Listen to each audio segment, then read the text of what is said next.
Hey guys, welcome back to the battle. Today I'm going to be showing off a little bit of gameplay in three tanks, the AMX-30, the T-54, and the Super Pershing, with some really close games that I had where I had a fairly prominent result in the outcome. So this one's on Siegfried Line with our T-54, and I'm trying to, I don't even know where that shot went. I mean, you're shooting at the barn. You're shooting at the frickin' shit barn, and you still can't pen it. Yeah, it's just weird. So, this map, it's not one of my favorite maps. I really don't like it very much. I'm probably going to make a video of some of the worst maps in World of Tanks, like, it'll probably end up featuring Paris and Stajanki and some really terrible maps.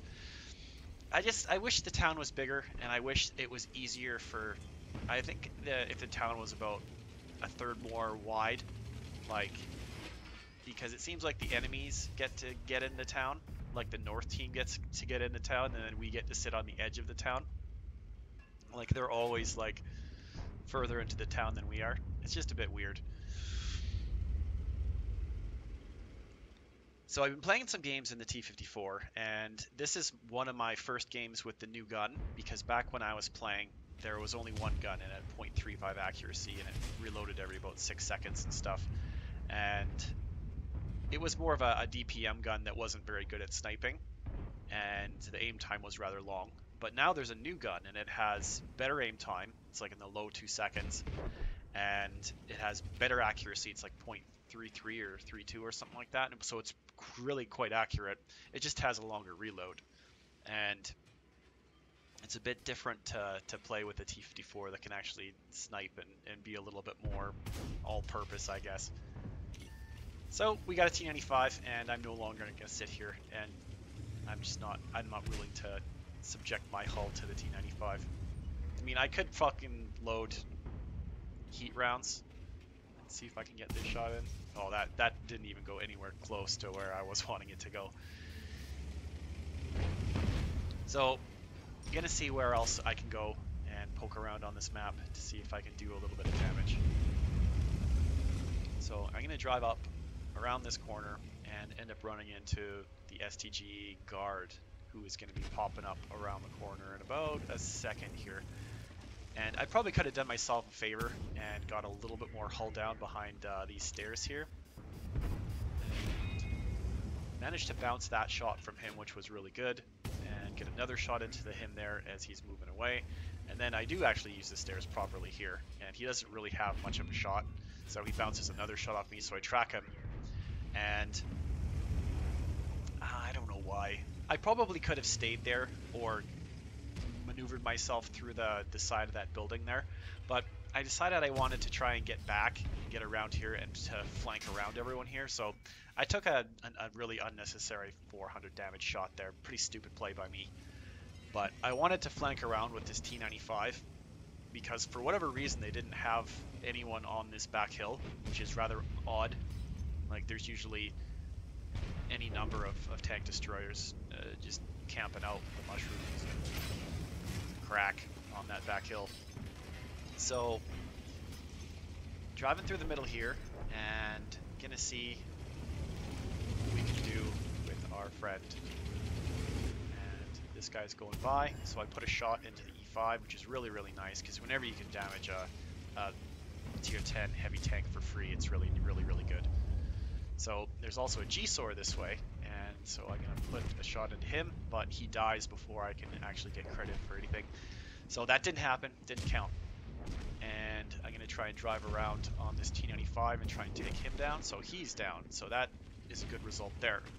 And then I pop up here and there is a tier 10 tank destroyer.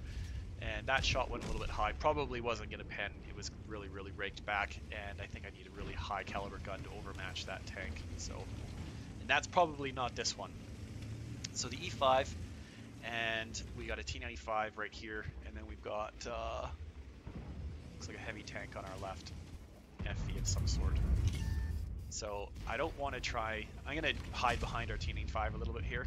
I'm going to rest my gun on his right leg. So see, the T-95 is going around this way. I know there's a tank destroyer back here somewhere, so I don't really want to expose too much to him. So I'm going to come around, put a shot on him. He had his gun pointed right at me, which was a little bit weird, considering there was an FV and a T-95 in front of him. So I'm going to get a free shot into this guy, and he's going to turn his tank towards me. So I'm just going to like back off around the corner. And things weren't looking too great now. Managed to bounce a shot, and then the T-95 or the T-57 put a shot into me. So I'm pretty beat up now. And then this is where their EBR comes around and tries to sneak a couple shots into me as well. So I'm actually really beat up now. And this EBR is going to come into play later in the game, because it's a pretty great situation for him to be able to drive around in this map with most of the players dead. And he was on in a really toxic clan called Otter in North America. I've gone into several games with them, with just really rude, toxic players, and I really don't enjoy playing with them. So whenever I can, I like to punish them and send them back to the garage. So at this point of the game, I was trying to stay close to my allies and provide some vision and watch their backs. So this is why I'm sitting here to try and protect the T-95 if the EBR is going to try and sneak his way around here. And I get a really lucky shot into the T-57, ended up taking him down right there. And I'm lit, so everyone knows exactly where I am. So just going to watch out this way here. And this is where two of my teammates make a really big mistake. They take their E3 and their T-95 and they just drive out into the field, which is absolutely the worst thing you could do in those types of vehicles. They should have stayed in the city, or at least found a bush to hide in. But instead they just kind of wandered out there. So I decided that I was going to go over here and watch the back of my G-SOR, just to kind of give him like a little bit of bodyguard, because I have armor and I have managed to bounce shots this game, and the armor on the T-54 is decent. It's probably one of the most confidence-inspiring medium tanks in the game. I really like playing this tank because it gives you the mobility and a little bit of armor and good gun. This is probably one of the best all-around tanks in the game, and it's one of my favorite tanks. I've two-marked this thing, and not even intentionally. I don't do any of that marking for the sake of marking like I see some players doing. I don't see any value in doing that. I suppose if you have every tank in the game and you've pretty much played the game out and you've got 80,000 games played, then maybe that's something that you would want to do to get over the boredom if World of Tanks is your job or something. But not something that I prefer to do. When I compare this tank to the Object 430, I think it's actually... I'm not sure which one I prefer more. I think I like the DPM of this vehicle a little bit more, and the accuracy. The turrets are probably similar. The overall profile of the 430 is a little bit lower, and I think they have the same kind of terrible gun depression. So I'm just driving around here, and I don't really want to drive out into the field because I know that's where the EBR is going to be, and that's where he's going to be in a bush, or he's going to have the camo rating over me. So I'm just figuring out the avenues to where I can try and cover my G-SOR to make sure that he can't just zip his way through in here. But he's playing pretty cautiously. He's trying to poke around on the fringes of those ridge lines on the hills using the bushes to see what he can find and what he can spot. So our guy's been taken down here, and this is where me and the G-SOR decide, okay, we're going to go for the cap. And so I decide, okay, I'm going to help you. I'm going to try and escort him through this area and see if we can carry this one through. So the STRV on their team is the one that killed the T-95. So we know that that guy is back over near our T-95. So me and the G-SOR jump over here onto the cap, and we're going to try and cap these guys out because I'm pretty sure that that tank destroyer isn't fast enough to get back here in about 30-40 seconds. So I'm going to try and get in these bushes, and I'm going to push this tree down, and I'm going to see how sneaky the T-54 is. I don't think the camo rating on this tank is actually very good. I don't have any camo crew. I don't have the most amazing anything, and this is where the new gun comes into play. Boom, and send that otter prick back to the garage and end up carrying this game right to the winners column because this SCRV can't come back.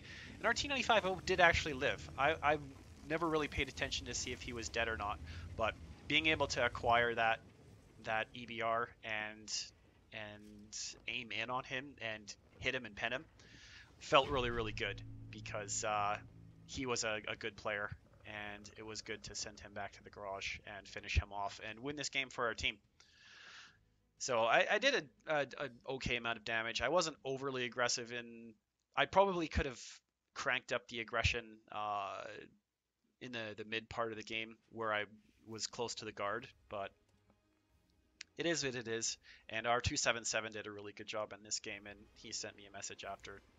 And it's nice when you can do that if some players drive that extra mile to not suck out and put in the work to try and win the game for your team and not just give up or try and sit in a bush and just farm damage and not really try and win, which is what I see a lot of players do. And I don't know. I think some of the players that have really high WN8, some of them are really good, but I think a fair bit of what they do is from what I've seen watching them play. And yeah, I'll probably admit that a lot of players are like that I watch on YouTube and stuff are better than me.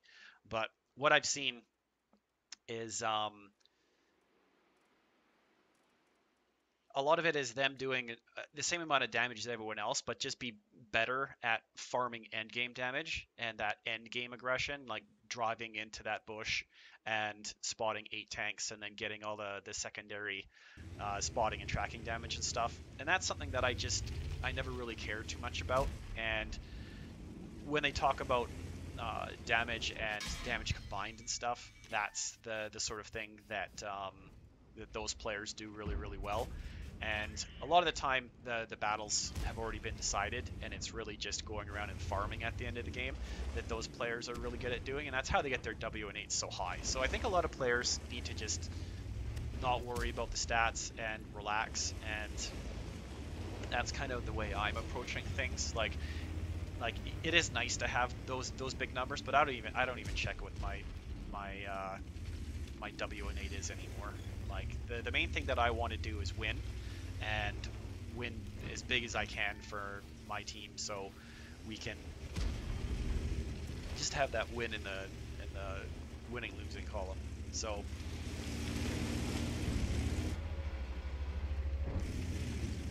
this is one of my favorite tanks in the game. This is the T26E. What is it? I don't know, the E4 Super Pershing. I also call it the Super Pershing.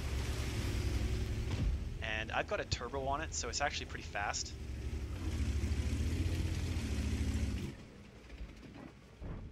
So what I'm trying to do here is I've taken a little bit of damage from their heavy tanks on their team, and this thing is kind of like a hybrid between a medium and heavy. It has fairly decent frontal heavy tank sort of armor. Its sides are super weak like every other Pershing, but it has if you don't let players get super close and they don't have super accurate guns, it is able to soak up quite a lot of damage. I've got quite a few steel walls in this thing. So what I'm trying to do here is just figure out what angles I can use to try and find the enemy tanks and try and punish them a little bit. So coming around this way, and there's not really too much around this corner. Managed to put that shot in there.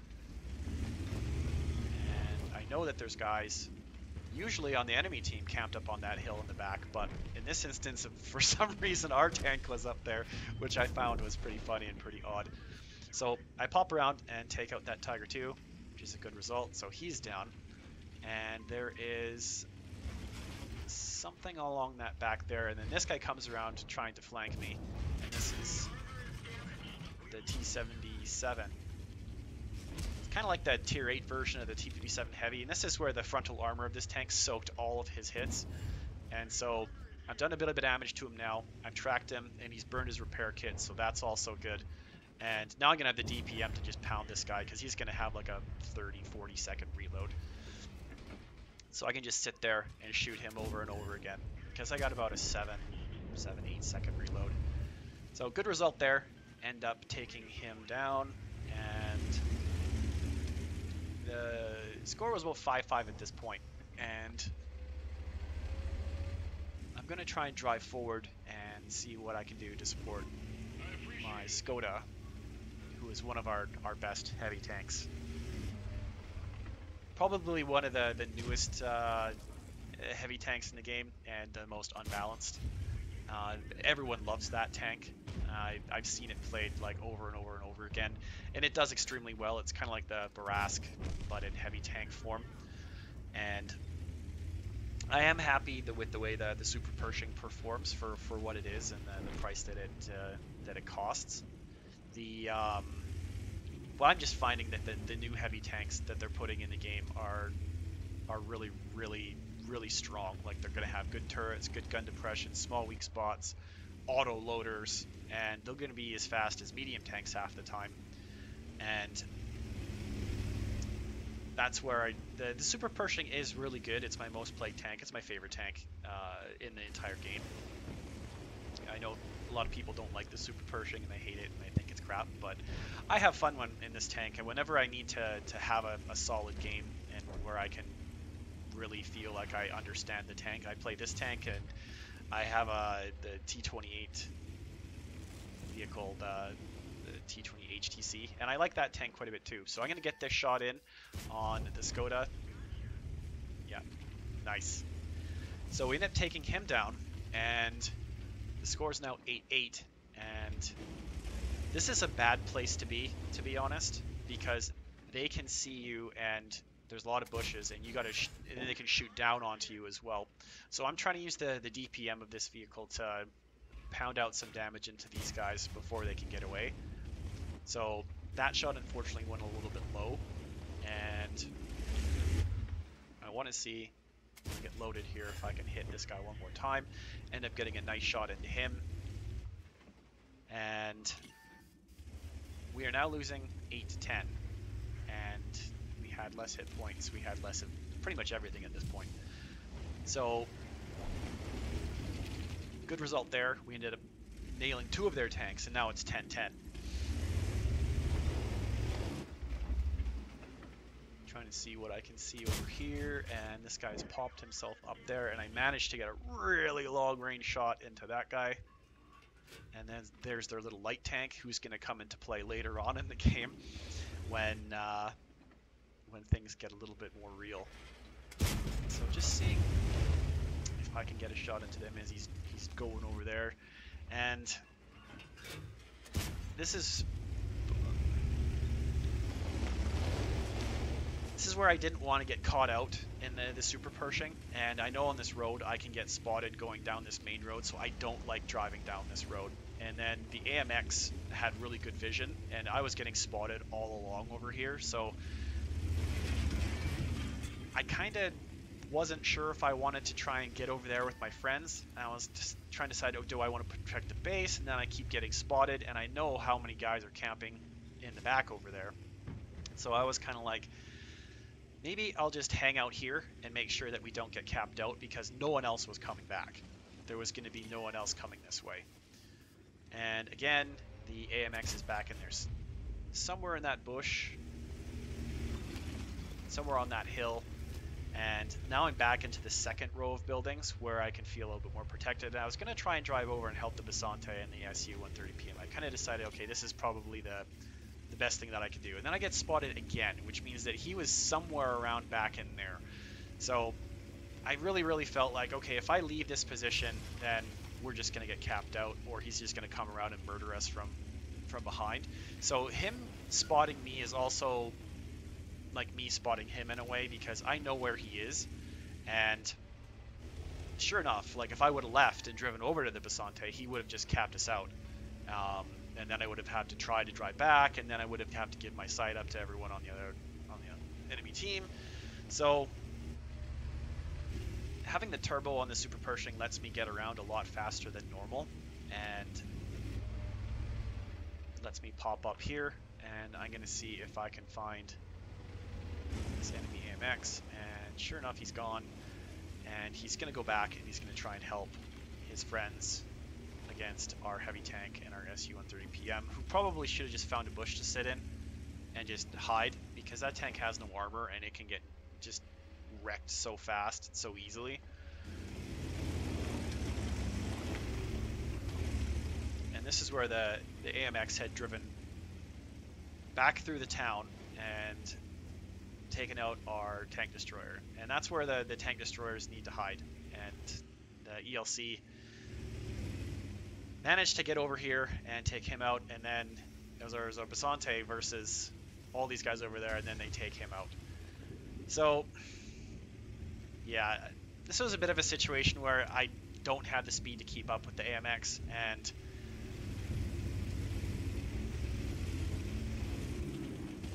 yeah, it just wasn't a great situation. So I decided, okay, why am I driving over there?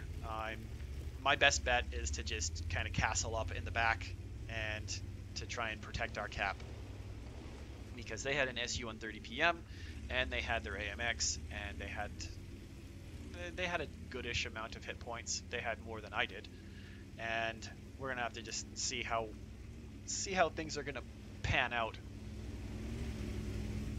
So it's hard to second guess sometimes what you should do in these sorts of situations, because I kept getting spotted, which meant that guy was over here, and then yeah, sure enough, he was back here over here again, and he was on this back hill.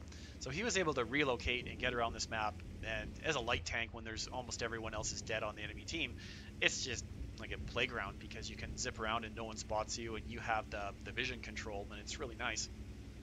So I'm going to take the strongest part defense-wise that I think I can take, which is going to be on this hill right here. And I'm just looking around, and I think they might want to come around the far way, like off to the left here. So I end up coming up on the left side of this ridge, and I think I was going to pop into this bush to see what I could spot, and then their ELC pops up here and takes a shot at me, and he misses. But I know where he is now, so I just decided to go like full aggression on him. And I'm not the slowest tank in the world, so I do kind of go halfway over the cliff here, manage not to track myself. Then the SU-130PM hammers one through my hull, and at this point I was actually cognizant enough to load HE, and I ram him, and then put one into him, take him out, and then the ELC is trying to run away, because he's pretty beat up. And I'm going to try and see where he's going to go, just using the commander map here. So he pulls into these bushes, and he just sat there. I thought he was going to keep running, so I just was going to try and put as much pressure up on him as I could, and see what happens. So he was actually right there, and I was able to pop him and take him out, and win the game for my team. So I did about 3,000 damage, and even though I wasn't there on the other side of the map to help the Basante, I was still able to get the win for the team, even though it was just by myself. So that ended up being a pretty good result. Even though I wanted to be over there with my team and helping my team, but at the same time, I know that AMX would have just driven over there, and he could have capped us or come around behind us and shot us to hell. So I think at the end of the day, it was the right play. It felt like I couldn't get over there and help my team when I wanted to. So it was a bit odd. But it was a win. So, I mean, what else can you really ask for? So this next game is in the AMX, and I'm platooning with my friend Jester. So this is about 3 minutes in, after I hadn't really done a heck of a lot. And I'm trying to get a shot into this Leo when he pulls in behind this rock, and then I can't shoot him anymore. But Jester can shoot him, so that's good. This is another map that I don't mind. Their medium tanks had driven into the middle. Their STB was actually in the going to show up in the middle at some point as well. And there was no light tanks in this game, so it kind of was left up to the medium tanks, or the main battle tanks, which is kind of what this tank is.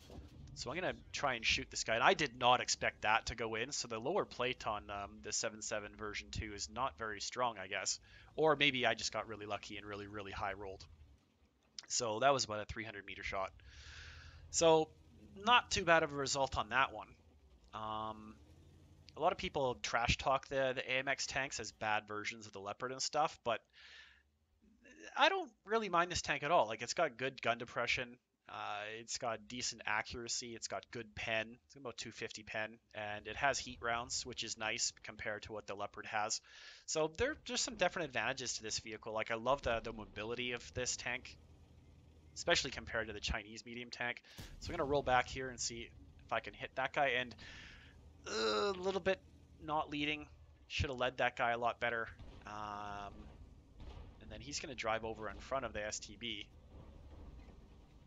And I got a fully aimed shot almost here on the Leopard, and I take him down. So missed the shot on the STB, but managed to secure that shot into this guy here. So I'm going to try forward and see if I can get this guy, but there's rocks in the way, and he's pretty much sitting on that little middle road area over there now. And our STB is in a bit of a load of crap because he's must be behind some rocks where he is, because if not, he would be getting farmed by the enemy tanks on the hill, because they took the hill by going through the middle of the map instead of around the, the southern side of the map. So I'm rolling back and forth here, and I thought my tank was a little bit more sneaky, or I thought I was getting more camouflage from this tree than I was really getting. I guess maybe the the bounding box for the top part of the tree was a lot higher than maybe I thought. So I'm just sitting here in this bush trying to be a support vehicle for this. And then I get spotted, and I'm like, okay, I'll put one through his hull, try and roll back, take a huge hit from him. And then the clickers had just been sitting here because I don't anonymize my name. And then I take the massive hit from the M53 in about a second here. Bam. So in a matter of like half of like 3 seconds, I've taken 800 and then 400, and like 2/3 of my health has been erased. So I decided that this position isn't for me anymore, and I'm going to try and drop back and relocate a little bit. And this game was always really close. We were losing 4-3 at this point. Hit points were also in their favor. We were losing by a fair bit. So I'm going to drop back to this secondary sniping support sort of position and just check to see which enemy tanks are where. And I end up finding this Progetto out in the middle of nowhere. So I'm going to put a nice fully aimed shot into him, doing 420 damage. And unfortunately, one of the things on this vehicle that kind of lets it down sometimes for me is the reload time, because I don't play it with a rammer. Um, I play it with optics, and I don't have. Well, I have it. This is one of the few tanks where I have full field mods on because of how they messed up with they screwed with the AMX 30B line, and they just nuked them from the game basically and just turned them into collectors only vehicles. So I was grinding the 30B when I stopped playing, and then when I came back, these tanks were relegated to collector status, and they're not really supported anymore as far as I can tell. So I had a whole crap ton of experience, so I just field modded the crap out of this thing, and I like it. I like this tank a lot, and I'm a little bit unhappy that it got the treatment that it did, because I was going through the 1390 line, which ran onto this thing, and then when I came back, my 1390, everything had changed with the light tanks, and it was a bit weird. So this is where Jester decided that he was going to go into the middle, and I was like, okay, I'll support you if there's a char or something waiting for you at the top of the hill. And they had just left the hill completely. So he decided that he was going to pop around the back, so I decided to start relocating to try and support him from the other side. And because we're in medium tanks, we have the ability to zip around the map with the mobility to do that. So our heavy tank takes a big whap of damage from the artillery with the M53 that was sitting over there in the middle of the field behind some rocks. So I go full blast over the edge there, and I want to try and help Jester against the SD1 so he doesn't take any damage. So I'm going to zip in here as fast as I can go. This tank usually can keep up about 60. It's got pretty good terrain resistances from what I can tell. and I put a shot in the side of the turret on the ST1, and then I go up here into the north to figure out if the T10 has come up, and he didn't. He actually went back, and he ended up killing with the Char, our Object 777 version 2, who uh, pushed the south with no support, and because Jester wasn't in position to help him, and neither was I. So being that Jester had a lot more points than me, I took a secondary support type role where I could just cover him and support what he was finding. So he got into a pretty okay looking bush position over here, and then we spotted the T10 who was going for the hill. And at the same time, the Char was circling back to support him somewhere in the back southern part of the map. So I'm looking and looking and looking, and I'm going to wait until he gives me his side, and I fire just because he went dark. So I decided to go back around the other side of these rocks so I could protect myself from the Char, as well as have shots into him in the side. And I've loaded heat rounds here to try and make sure that I can hit him, because I'm at fairly long range. And the Char is shooting, I think someone was shooting at him, at Jester. So I put 2 more rounds into the T10, and then I noticed that the Char is coming around at Jester. So I'm going to aim in, and I'm going to hit this guy with a heat round, switch back to APCR, and by the time I'm reloaded, he's dead, and we've managed to bring the game back in our favor because we kept our artilleries alive, and we were able to work together talking on Discord to win that game. So all in all, it's a fun bunch of games, doing decent amounts of damage. Nothing too crazy, but just trying to make the right decisions to win the game in the end. And in this case, it ended up turning out good because for every game you win, you end up losing as many. So I like to think